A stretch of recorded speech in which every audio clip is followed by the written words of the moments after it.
இன்று தேய்பிறை அஷ்டமியில் இந்த தத்தாத்ரேயரின் மந்திரத்தை சொன்னாலோ கேட்டாலோ வாழ்க்கையின் உச்சத்தையே அடைவீர்கள். சிவபுராணத்தில் அருளப்பட்டுள்ள மிகவும் சக்தி வாய்ந்த தத்தாத்ரேயரின் மந்திரம் இது. பதிவுக்குள்ள போறதுக்கு முன்னாடி இதுதான் முதல் முறையா நம்ம சேனலுக்கு வந்திருந்தா சப்ஸ்கிரைப் பட்டனை கிளிக் பண்ணுங்க. தினந்தோறும் உபயோகமான ஆன்மீக பதிவுகளை பெற நோட்டிபிகேஷன்ல இருக்கிற பெல் ஐக்கானை கிளிக் பண்ணுங்க. இந்த வீடியோவை லைக் பண்ணுங்க. ஓம் தத்தாத்ரேயம் மகாத்மானம் வரதம் பக்தவத்சலம் பிரபன்னார்த்திஹரம் வந்தே ஸ்மர்த்ருகாமி சனோவது தீனபந்தும் கிருபாசிந்தும் சர்வகாரணகாரணம் சர்வரக்ஷாகரம் வந்தே ஸ்மர்த்ருகாமி சனோவது சரணாகத தீனார்த்த பரித்ராணபராயணம் நாராயணம் விபும் வந்தே ஸ்மர்த்ருகாமி சனோவது சர்வானர்த்தஹரம் தேவம் சர்வமங்களமங்களம் சர்வக்லேஷஹரம் வந்தே ஸ்மர்த்ருகாமி சனோவது பிரம்மண்யம் தர்மதத்வஜ்ஞம்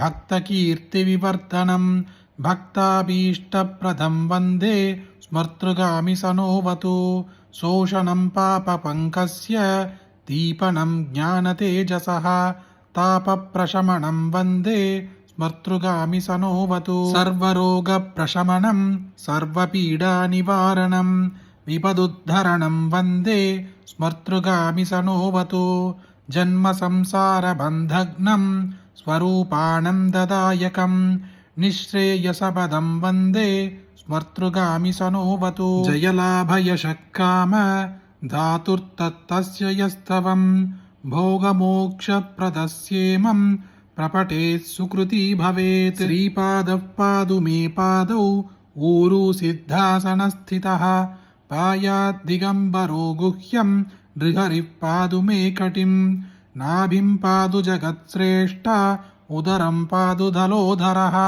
कृपालुः पादु हृदयं षट्भुजः पादु मे भुजौ स्रक्कुण्डी सुलढमरु शङ्खचक्रधरकरान् पादुकण्ठं कम्भुकण्डः सुमुखः पादु मे मुखं जिह्वां मे वेदवाक्पादु नेत्रं मे पादु दिव्यदृक् नासिकां पादु गन्धात्मा पादु पुण्यश्रवाश्रुति ललाटं पादु हंसात्मा शिरः पादु जटाधरः कर्मेन्द्रियाणि पाद्वीषः पादु ज्ञानेन्द्रियाण्यजः सर्वान्तरोन्धःकरणं प्राणान् मे पादु योगिराट् उपरिष्टादधस्ताच्च पृष्ठतः पार्श्वतोऽग्रतः अन्तर्बहिश्च मां नित्यं नानारूपधरोऽवतु वर्जितं कवचेनान्यात् स्थानं मे दिव्यदर्शनः राजतः शत्रुतो हिंसात्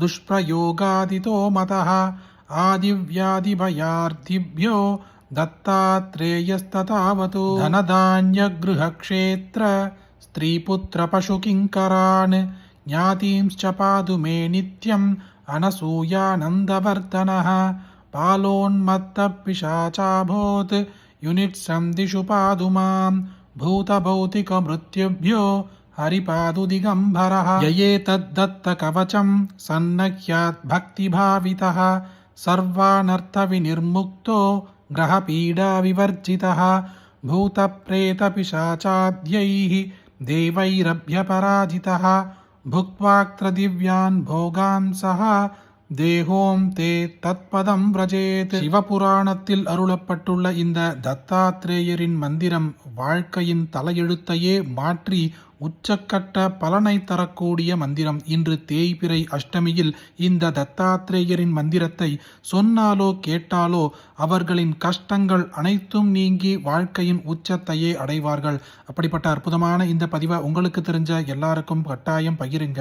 இந்த வீடியோவை லைக் பண்ணுங்க. நாளைக்கு மற்றொரு பதிவில் சந்திப்போம். ஹரி ஓம் மகாபிரியவா போற்றி.